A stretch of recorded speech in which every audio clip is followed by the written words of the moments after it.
On parle très souvent de 3 cercles pour définir une communauté. C'est une manière finalement de se représenter sa communauté. Parce que quand on se pose la question et qu'on se dit quelle est la communauté potentielle de mon projet, c'est pas forcément facile de le savoir. Mais nous, ce qu'on conseille aux gens, c'est de se dire, ok, qui sont les gens à qui le porteur de projet, ou l'équipe qui porte le projet, peut parler directement. Par mail, par téléphone, peu importe. Ces gens-là, c'est le cercle 1. Ce qui s'appelle le lien fort en sociologie, c'est des gens avec qui on a un contact direct. Ensuite, il y a le deuxième cercle. Ça, c'est les gens avec qui le porteur de projet a un lien interpersonnel.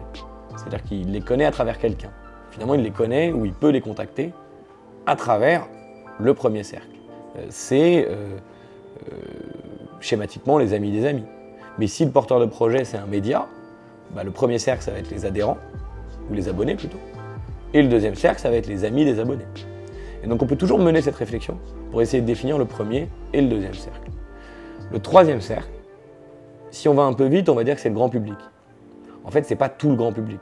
Le troisième cercle, c'est les gens qui ont un lien d'intérêt avec le projet. C'est les gens qui partagent la même passion ou qui s'intéressent au même sujet que le porteur de projet finalement. Ces gens-là, c'est pas forcément évident de savoir combien ils sont. En revanche, on peut se demander qui sont les prescripteurs dans ce troisième cercle. Et donc il y a tout un travail à faire en amont de la campagne pour essayer de se dire où est mon premier cercle, quelle taille il fait entre guillemets, où est mon deuxième cercle et quelle taille il fait, et où est mon troisième cercle et quelle taille il fait.